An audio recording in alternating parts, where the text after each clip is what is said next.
혹시라도 우리가 바리새인들과 같이 종교의 이름으로, 신앙의 이름으로 오히려 다른 사람에게 상처 주거나 다른 사람을 아프게 해서 하나님의 뜻을 가로막고 있는 우리의 모습은 없는지 돌아보는 이 아침이 되었으면 좋겠습니다. 그리고 우리의 관심이 예수님처럼 사람에게 두고 영혼에 두는 자들이 되어서 오히려 한 영혼을 그리스도께로 인도하는 이 시대의 주님의 기쁨으로 살아갈 수 있는 저와 여러분의 복되고 귀한 믿음의 삶이 되시기를 주님의 이름으로 간절히 축원합니다. 할렐루야. 여러분 너무너무 반갑습니다.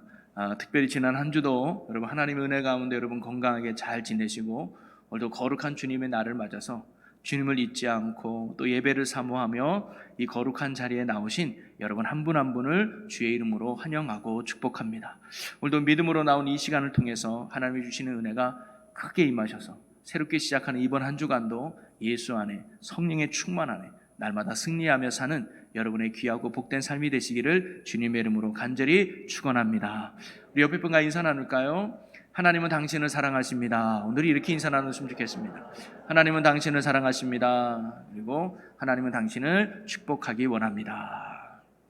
이제 그냥 반갑습니다 인사보다 우리가 서로에게 하나님은 당신을 사랑하십니다. 그리고 하나님은 당신을 축복하기 원하십니다. 이런 인사를 나누면 좋을 것 같아요. 오늘은 본문 말씀을 가지고 손 마른 자를 고치시다는 제목으로 여러분과 함께 말씀을 나누고자 하는데요. 이번 주부터가 사순절이 시작됩니다. 정확히 따지면 지난주 수요일부터가 사순절이 시작인데요. 사순절이라는 말이 이 순이 열순이잖아요. 즉 10번이 4번, 즉 40일 동안을 지키는 절기가 사순절이에요. 부활주일 전후로 해서 주일을 뺀 40일 동안을 지키는 게 사순절인데, 그래서 사순절을 지키는 의미가 뭐냐면 바로 십자가 지시고 부활하시는 예수님을 좀 더 깊게 묵상하고 좀 더 그분을 알아가는 거룩한 경건의 시간을 갖는 게 사순절의 의미입니다. 그러면서 저는 사순절을 맞아서 이 사복음서에 기록되어 있는 예수님이 행하신 기적들을 우리가 시간 한번 살펴보려고 합니다. 여러분, 우리가 이 사람이 어떤 사람인가를 알기 위해서 방법이 하나 있는데, 그게 뭐냐면 그 사람이 행한 일을 보면 우리는 그 사람이 어떤 사람인가를 짐작해 볼 수 있죠. 예를 하나 들어서 어떤 사람이 아침에 바쁜 출근길에 있었습니다. 근데 지하철을 갔더니 시골로 올라온 할머니 한 분이 길을 헤매고 있었어요. 그래서 이 사람이 본인도 늦었지만 그래도 이 할머니가 너무 안타까워서 본인이 직접 주소도 알고 또 가르쳐줘서 이분을 목적지까지 잘 안내해드리고 회사에 들어갔다고 해요. 많이 늦었겠죠. 자, 그러면서 누군가가 이 사람은 어떤 사람입니까? 라고 물어본다면 여러분이 이 사람을 착한 사람이라고 말할 수 있을까요? 나쁜 사람이라고 말할 수 있을까요? 착한 사람이라고 말할 수 있겠죠. 왜냐? 그가 착한 일을 했기 때문이죠. 마찬가지로 우리가 예수님이 행하신 놀라운 기적들과 일들을 살펴보면 예수님이 어떤 분이신가를 우리가 알 수가 있습니다. 그래서 요한은요, 복음서를 기록할 때 예수님이 행하신 기적을 표적이다라는 말로 표현을 했어요. 여러분, 표적이라는 말은 겉으로 나타난 흔적이거든요. 한마디로 말하면 사인입니다. 기적이 목적이 아니라 그 기적을 통해서 예수님이 누군가를 가르치려고 했다는 거예요.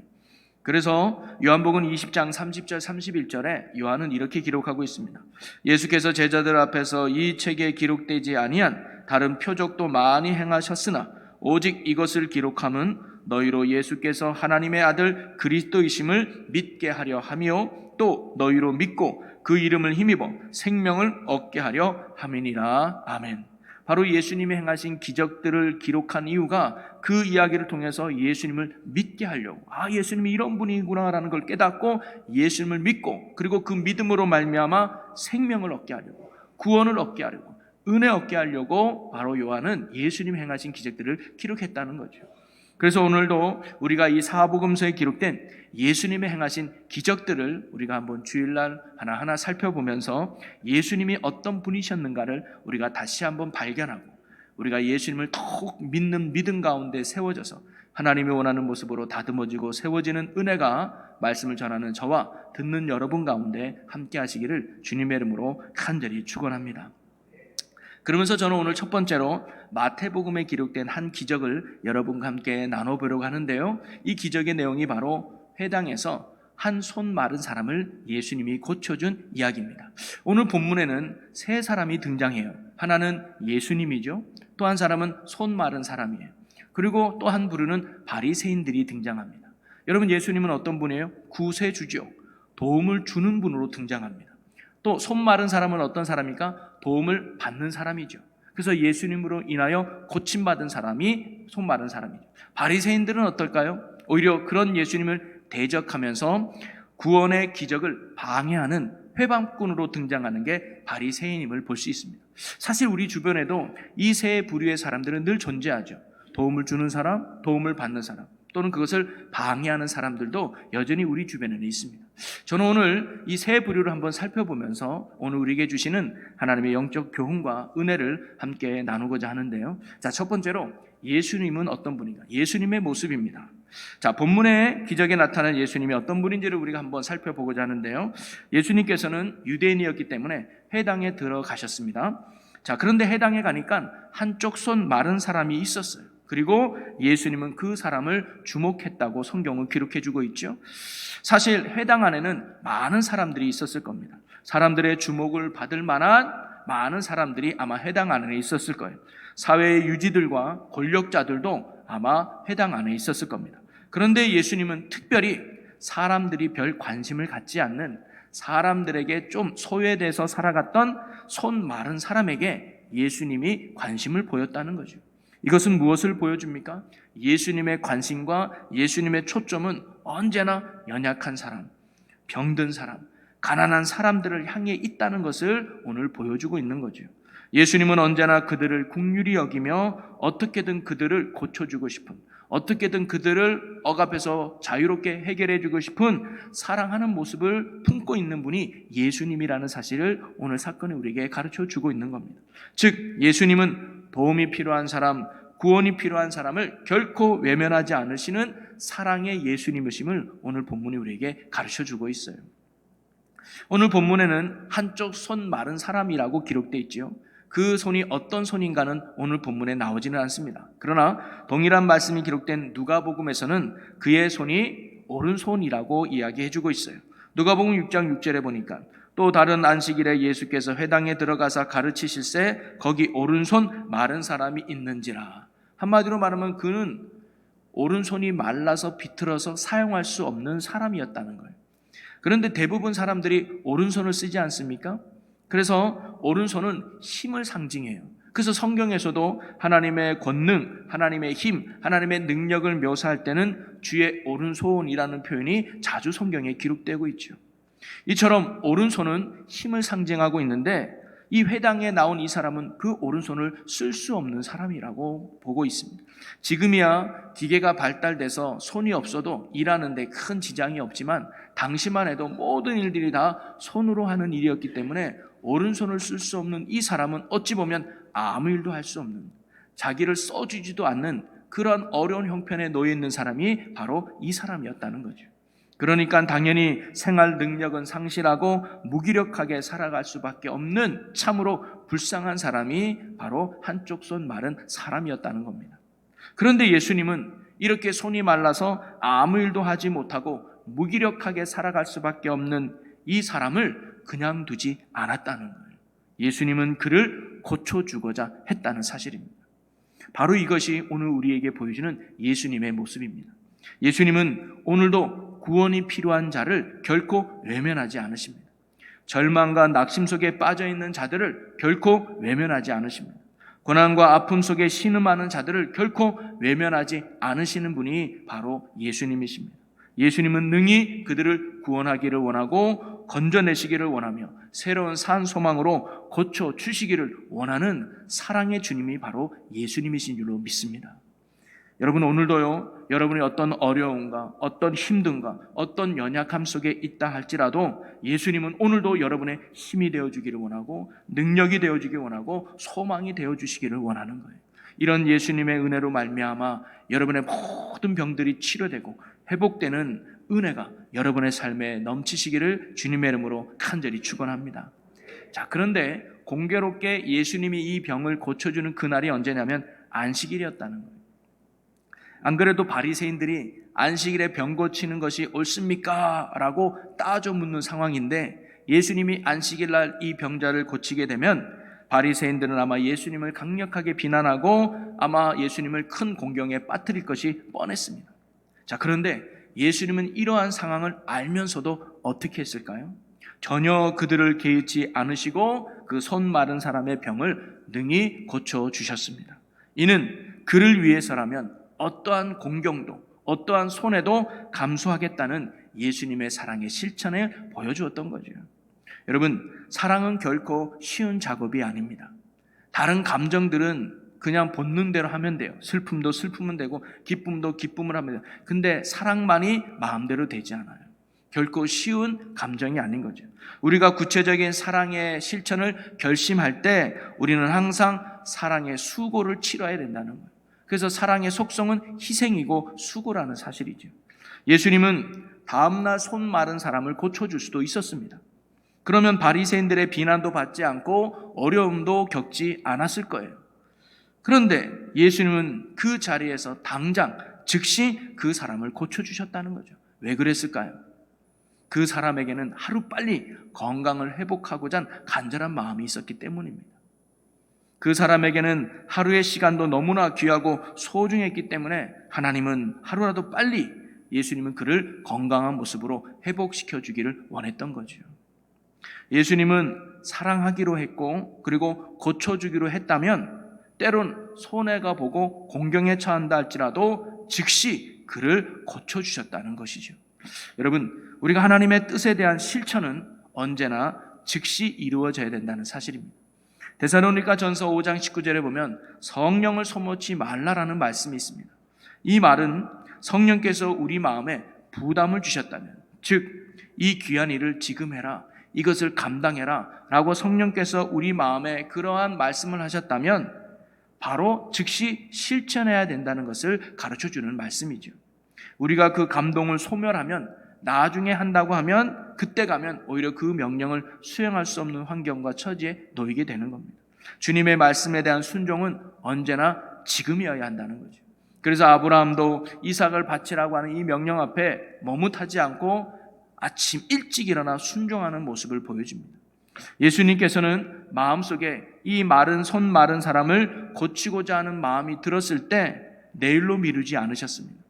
또한 바리새인들의 비난을 듣지 않아도 될 때까지 기다리지도 않으셨습니다. 그분의 사랑은 이처럼 희생을 감수하면서까지 필요할 때 즉시 그리고 가장 적절하게 베푸셨던 것입니다.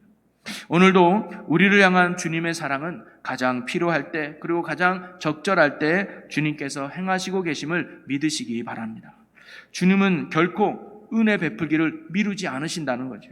필요할 때에 또 가장 적절할 때에 주님께서는 즉시 우리에게 일하시고 능력을 베푸시는 주님이시라는 거죠. 그 시간표가 달라서 그렇지 항상 주님의 시간표는 언제나 정확하게 우리가 정말로 필요할 때 적절할 때 주님께서는 우리에게 큰 은혜를 베푸시는 줄로 믿습니다. 그러니 우리는 주님께서 행하실 가장 적절한 때가 있음을 믿고 인내하며 기다리며 믿음을 잃지 않는 저와 여러분이 되시기를 주님의 이름으로 간절히 축원합니다. 두 번째로 우리는 손 마른 사람을 한번 살펴보고자 하는데요. 자, 예수님께서는 이 손 마른 사람에게 두 가지를 명령하셨습니다. 오늘 본문은 하나지만 동일한 말씀이 기록되어 있는 마가복음에 보니까 3장 3절에 이렇게 나와요. 예수께서 손 마른 사람에게 이르시되 한가운데에 일어서라 하시고, 즉 첫 번째는 한가운데 일어서라는 명령을 내려요. 그 다음에 두 번째가 오늘 본문에도 나오는 말씀인데 13절에 보니까 이에 그 사람에게 이르시되 손을 내밀라 하시니라고 해요. 두 번째는 손을 내밀라는 거예요. 자, 사실 이 두 가지의 명령이 손 마른 사람에게는 결코 쉬운 행동이 아니었습니다. 자, 한가운데 일어서라 라는 이 말씀이 물론 일어서는 게 뭐가 어렵겠어요. 자, 그런데 사람은 누구나 자신의 약점, 자신의 부족한 거, 또 자신의 치부를 드러내고 싶지 않은 법이죠. 이 사람은 말라 비틀어진 손, 남들에게 보여주고 싶지 않았을 겁니다.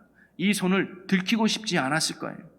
그런데 예수님은 사람들이 다 보이는 한가운데서, 사람들이 이목이 집중된 한가운데서 일어서라, 이 사람에게는 참된 용기가 필요했던 일이었을 수도 있습니다.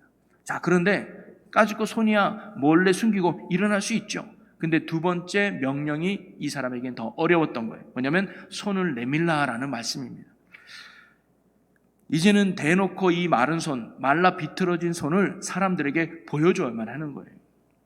그리고 마른 손이기에 자기 마음대로 펼 수도 자기 마음대로 내밀 수도 없는 어려움에 있었을 겁니다.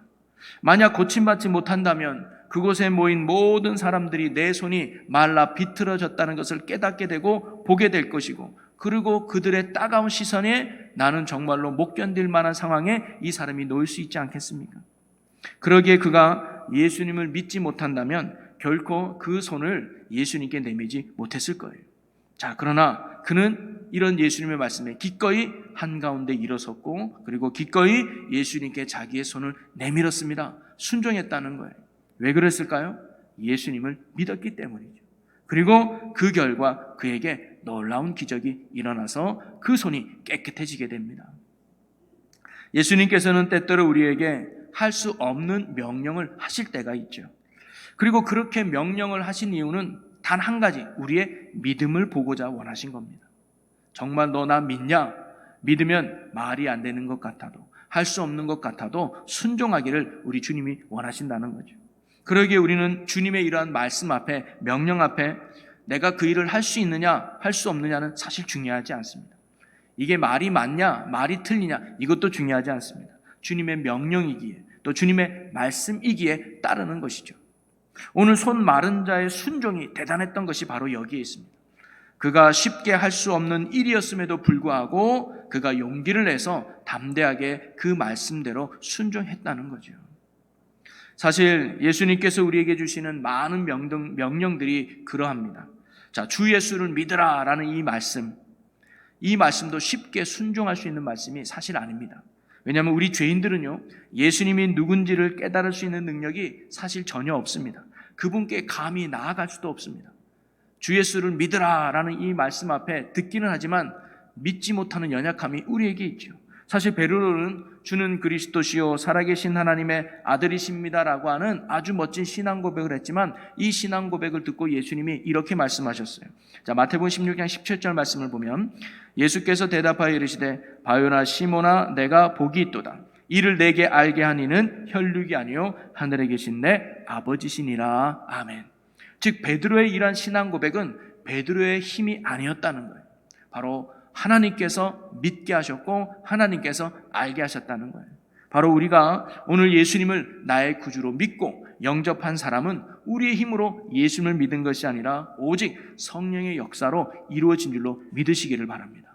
성령의 역사가 아니고는 누구도 예수를 주로 고백할 수 없다고 그랬어요. 그래서 어떻게 보면 예수님이 믿어지는 그 자체가 기적 중에 기적이요 은혜 중에 은혜인 줄로 믿습니다. 예수님께서는 이렇게 할 수 없는 일에 기꺼이 우리에게 순종하기를 원하시죠. 바로 믿음의 행동을 하나님은 요구하신다는 겁니다. 너희가 정말로 나를 믿냐? 그러면 내 말에 순종하라고 말씀하는 겁니다. 오늘 손 마른 사람은요, 한가운데 일어서라 라는 이 명령에 할 수 없습니다 라고 하지 않았습니다. 손을 내밀라 라는 이 명령 앞에 손을 펼 수가 없습니다. 지금 내 형편을 몰라서 하는 말씀입니까? 내 처지를 몰라서 그런 말씀하십니까? 라고 따지거나 불순종하지 않았습니다. 그는 의심 없이 예수님을 믿고 그 손을 내밀었죠. 그리고 그럴 때 그에게 기적이 일어났다는 사실을 우리는 꼭 명심해야 됩니다. 즉 믿고 순종하는 자에게 하나님의 놀라운 은혜와 기적이 일어났다는 거예요.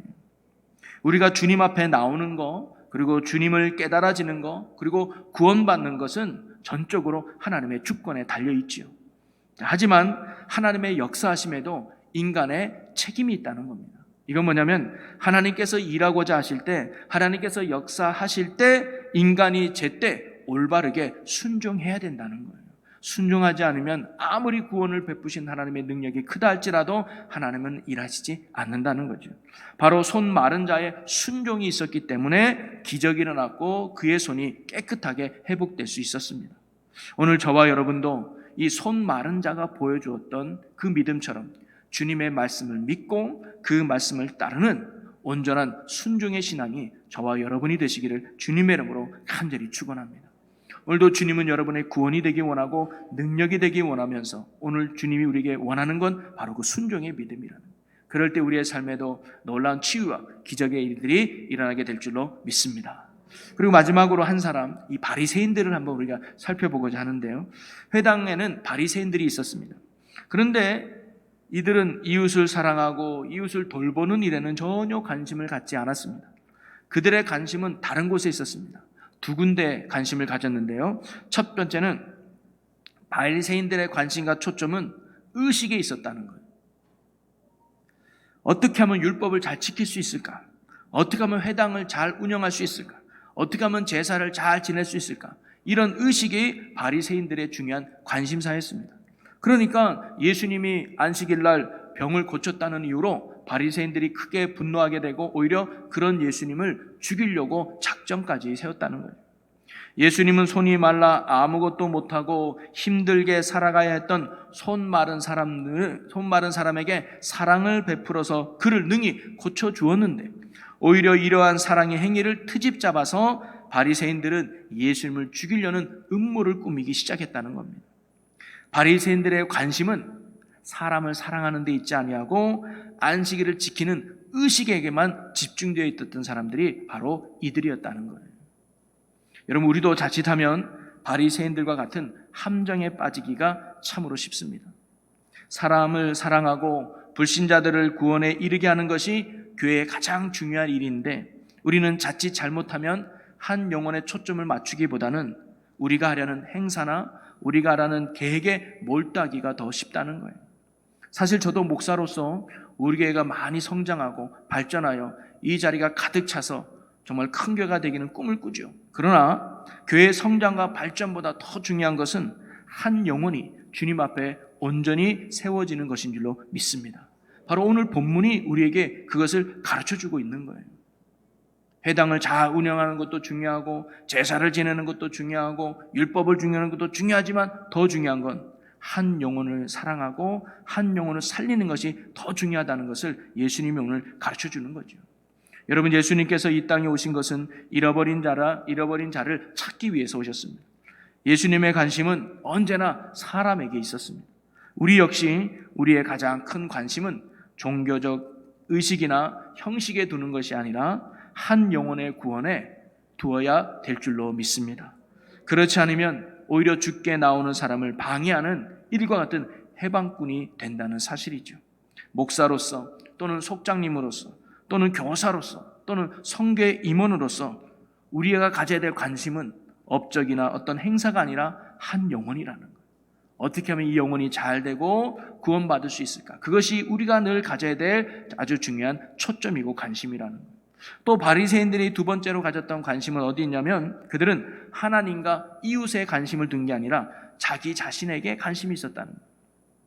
바리새인들이 예수님을 죽이려고 했던 이유 가운데 하나는요, 예수님 때문에 유대교에서 자신들의 명예와 지위가 흔들린다고 생각했기 때문입니다. 우리가 가져야 될 인기가 예수님께 빼앗기고 우리가 가져야 될 권위가 예수님께 빼앗긴다는 이 두려움 때문에 어떻게든 예수님을 공격하고 그를 없애려고 했던 거예요. 결국 종교적 이기심 때문이었다는 거예요. 하나님의 영광보다 한 영혼의 구원보다는 자신들의 것을 지키려고 하는 이기심이 그들에게 큰 관심이었습니다. 여러분, 사실 오늘날 교회 안에도 존재할 수 있는 이기심이죠.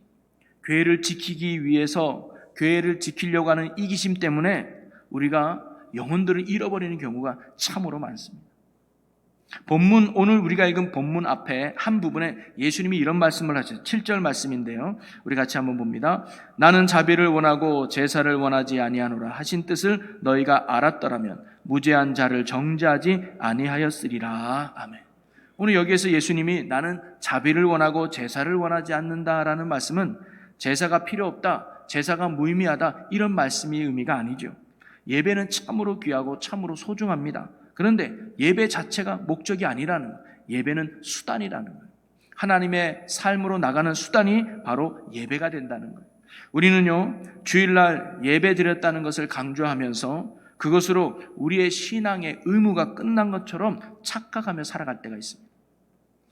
그것이 신앙의 전부요, 신앙의 핵심이 아니라는 거죠. 예배는 한 주간의 신앙의 시작점일 뿐입니다. 예배를 드렸다면 우리의 삶이 달라져야 되는 거예요. 예배 이후의 생활이 바로 진정한 신앙의 성숙을 반영하는 것입니다. 안식일에 예수님께서 손 마른 자를 고치신 까닭은 바로 아마 이 7절의 말씀, 나는 제사보다 자비를 더 원한다는 이 말씀을 더 강조하기 위해서 예수님이 일부러 하신 일인 줄도 모르겠습니다. 그러기에 오늘 우리는 이 기적 속에서 내가 그리스도인으로서 어떠한 신앙생활을 해야 되는가? 그것은 교회의 외형이나 형식에 치우치는 종교적 삶이 아니라 한 영혼의 관심을 두며 한 영혼의 구원함에 더 많은 초점과 관심을 가져야 된다는 사실을 오늘 말씀에서 우리가 배울 수 있는 것이죠. 혹시라도 우리가 바리새인들과 같이 종교의 이름으로, 신앙의 이름으로 오히려 다른 사람에게 상처 주거나 다른 사람을 아프게 해서 하나님의 뜻을 가로막고 있는 우리의 모습은 없는지 돌아보는 이 아침이 되었으면 좋겠습니다. 그리고 우리의 관심이 예수님처럼 사람에게 두고 영혼에 두는 자들이 되어서 오히려 한 영혼을 그리스도께로 인도하는 이 시대의 주님의 기쁨으로 살아갈 수 있는 저와 여러분의 복되고 귀한 믿음의 삶이 되시기를 주님의 이름으로 간절히 축원합니다. 우리 이 시간 함께 기도했으면 좋겠습니다. 오늘 우리에게 주신 말씀을 붙들고 함께 결단하며 기도하기 원하는데요, 오늘도 주님은 여러분의 아픔을 알고 계십니다. 맡기고 순종하기를 원합니다. 우리가 손 마른 자와 같이 하나님의 말씀을 믿고 온전히 따르는 자로 살게 해달라고, 또 바리새인들과 같이 해방꾼이 아니라 온전히 주님 앞에 한 영혼의 가치를 두며 사는 진실한 성도로 살게 해달라고 우리 다 같이 주여 한번 외치고 우리에게 통성으로 기도합니다. 주여! 살아계신 하나님, 오늘도 예수님 우리를 사랑하고 계심을 잊지 않게 하시고 또 예수님을 순종하는 자에게 기적을 베품을 잊지 아니하고 우리가 순종의 신앙으로 살게 하여 주옵소서. 그리고 우리의 관심과 우리의 초점이 사람에게, 영혼에게 있는 저희들이 되게 하여 주옵소서. 의식에 집중하는 것이 아니라 내 이익심에 쫓아서 영혼을 무시하는 것이 아니라 어떻게 하면 영혼을 살리고 영혼을 구원할까, 거기에 초점을 두며 사는 저희들 되게 하여 주시옵소서. 그래야 오늘도 나를 구원해 주시고 능력이 되신 예수의 영광 나타나며 하나님의 기쁘신 뜻을 이루어가는 저희들 되게 하여 주시옵소서. 아멘. 주님 감사합니다. 감사합니다. 인도해 주옵소서.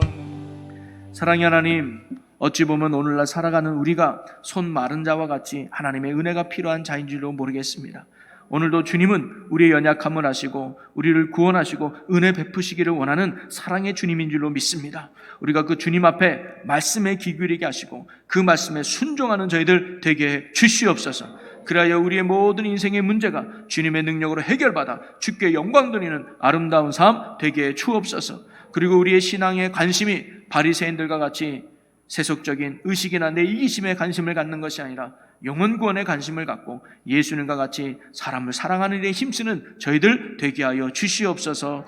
감사와 영광을 주께 돌리며 예수님의 이름으로 기도합나이다. 아멘.